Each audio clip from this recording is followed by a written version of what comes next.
This is the Hansa 360, and it's exactly the kind of boat that makes people argue at boat shows. Because on paper, this is not a large yacht. It's about 37 feet overall, with a waterline just under 34.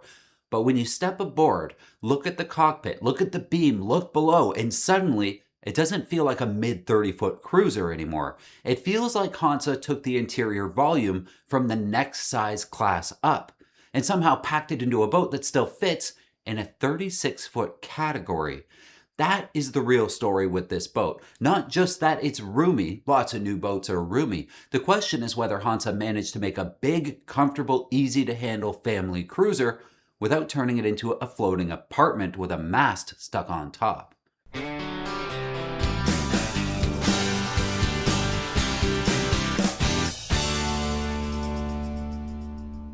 The Hansa 360 is built by HanseYachts in Germany on the Baltic coast. Hansa is one of the biggest names in European production sailboats, and the company's built its reputation around a fairly clear idea: modern boats, clean styling, big interiors, and sailing systems that are simple enough that you can handle them with a small crew.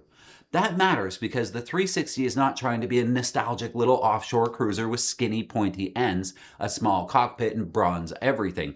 This is a modern German production cruiser, designed for the way a lot of people actually use their boats in today's world. Weekends and coastal cruising, family sailing, charter-style comfort, having guests on board, occasional passage making, and one or two people handling the boat without turning every tack into a committee meeting. The design comes from Berret-Racoupeau. You may have heard of them from the Beneteau boats, the French naval architecture firm that's been behind some of Hansa's newer models. That's a shift from the older Hansa designs, and you can see it immediately in the shape of the hull. The 360 has a long waterline, a very broad beam of 13-foot 1, hard chines, a full stern, and a fairly powerful shape for a boat this size. The length overall is 37 foot 2 inches, waterline's 33 foot 9. Draft depends on the keel. The shallow keel's 5'5". The deep keel's just under 7. Displacement around 17 or 18,000 pounds depending on the keel. Fuel, they give you 42 gallons, water's 91, and the standard engine is the 29 Yanmar, with a larger diesel as an option, but also electric is in the options list too.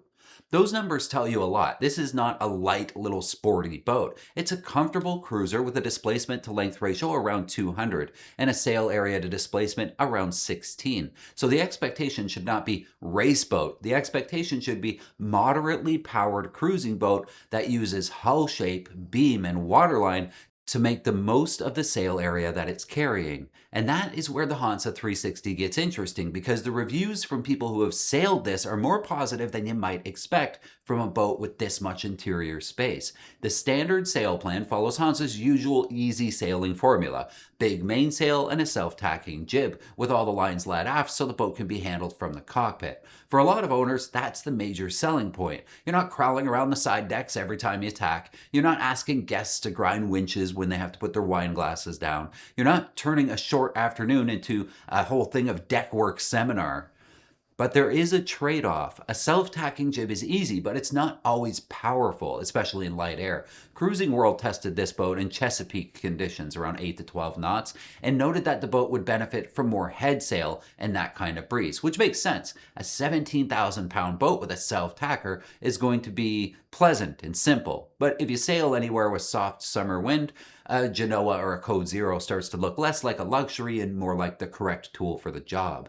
In stronger breeze, the boat seems to come alive. Yachting Monthly and Practical Boat Owner sailed the 360 in Force 4 and Force 5 conditions, came away impressed with the balance and grip and speed. Sailing Today also praised the boat's handling and easy control. That's the key point. The Hansa 360 seems to be at its best when there's enough wind to engage its hull form, the big wide hull. This is typical of this kind of modern cruiser. The beam and chines give the boat form stability. In plain English, that means the hull shape itself helps the boat stand up to sail. Heel it over a bit, and the shape starts to do useful work for you.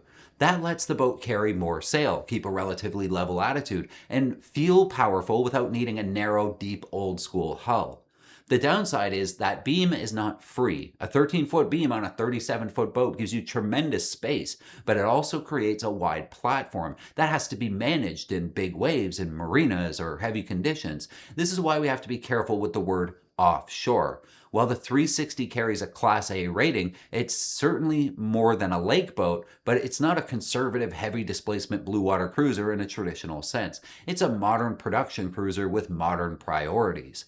And those priorities are obvious the moment you look at this boat. The cockpit is huge for a boat with this length. Twin wheels, broad seating, a large working area, easy access to the swim platform, and plenty of space for guests. This is one of the places where Hanse's done exactly what the market wants. People do not just sail boats anymore. They live in the cockpit. They eat there, entertain. They dock from there, swim from there, sometimes spend more waking hours there than they do inside the boat. From a practical sailor point of view, the question is not whether the cockpit looks good. Of course it looks good. The question is whether it works when the boat is heeled over and wet and moving and pounding. Can the helmsman brace? Are the winches sized properly? Are the lines led cleanly? Is the main sheet arrangement practical? Are the engine controls and instruments placed where they can actually be used?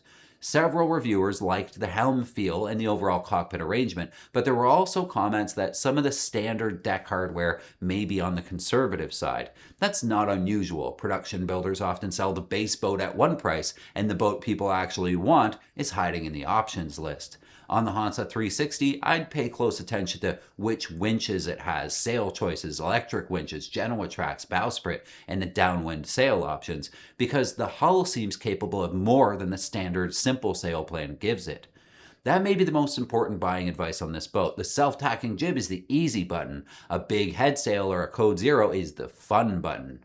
Down below, the 360 does the thing modern Hansas are known for. It feels big, very big. The beam carries well into the accommodation, and the result is a saloon and cabin layout that doesn't feel like an old 36-footer. There's good headroom, big windows, lots of light, and a clean modern interior. Hansa offers different layout options, including 2-cabin and 3-cabin. This is where buyers need to be honest about how they actually use a boat. The 3-cabin layout will impress people at a boat show because it lets you say that you have a 3-cabin 36-foot cruiser.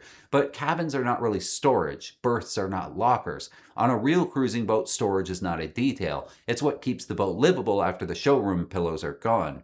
For most private owners, the 2-cabin layout is the better cruising choice. You get the large owner's cabin forward, a proper aft cabin, and more usable storage and utility space. A 3-cabin layout might make sense for charters or guests or short weekends with a crowd, but it also means more people, more bags, less storage, and less mechanical breathing room. This is not a criticism of Hansa, it's just boat math. Every extra door below takes space from somewhere else.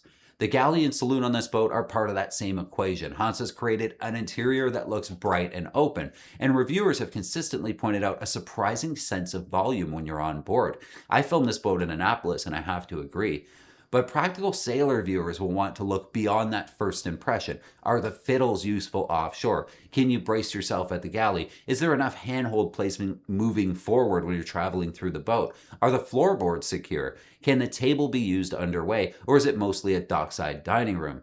That is the difference between a boat that photographs well and a boat that works well. Construction-wise, this is a modern production build. Reviews have described vinyl ester resin used in cord construction in the hull and deck, with Hansa also promoting its German engineering and factory production methods. The keel's cast iron, the rudder's a single spade, and the boat uses a sail drive. None of that's unusual for this class, but all of it deserves inspection. On any new production cruiser, the most important areas are often not the glossy ones. They're in the bilge, in the backs of lockers, and the electrical runs and seacock access, engine components and steering systems, the keel grid, and places where factory work meets dealer commissioning. The last point matters. A new boat is not just built, it's commissioned. Electronics, batteries, chargers, plumbing, optional equipment, canvas and sails, dealer-installed gear can change the character of the finished boat. 2 Hansa 360s on paper may be very different boats in practice. This is also why price comparisons are slippery. A base 360 and a loaded Hansa 360 are not really the same product. You can find them for $300,000 and you can find them for double that. Add upgraded sails, larger engine, electronics, cockpit options, electric winches, bow thruster, heating and air conditioning, better canvas and cruising gear, the number moves up fast. The 360's already received a lot of attention. It won European Yacht of the Year in the Family Cruiser category and was recognized by major sailing publications as one of the more important new cruisers in the size range. That doesn't make it perfect. Awards are not surveys. But it does mean that this boat is not just another small update to an old model. The industry noticed it because it brings a lot of space, a lot of comfort, and surprisingly capable sailing into a package that still sits around 36 feet. So who's this boat for? It's for the owner who wants a modern cruiser that can be handled by a couple. It's for someone who values cockpit space and interior volume and easy tacking and a clean deck layout. It's for a sailor who wants to cruise comfortably without buying a 45-footer and who's realistic about the trade-offs that come with a wide, high-volume modern hull. And speaking of modern hulls, have you seen this article, the Beneteau 381 boat review? The Beneteau 38.1 delivers impressive deck space, a well-sorted sail plan, and charter-friendly flexibility, making it a strong choice for coastal couples, as long as upwind performance isn't at the top of the list. This is a great read if you have a minute. I'll leave a link in the description for you. While you're here, don't forget to give this video a thumbs up. It really helps us out, but also it lets YouTube know that you like sailboat videos, so it'll show you more of them. How cool is that? And hit subscribe so I can see you again next time.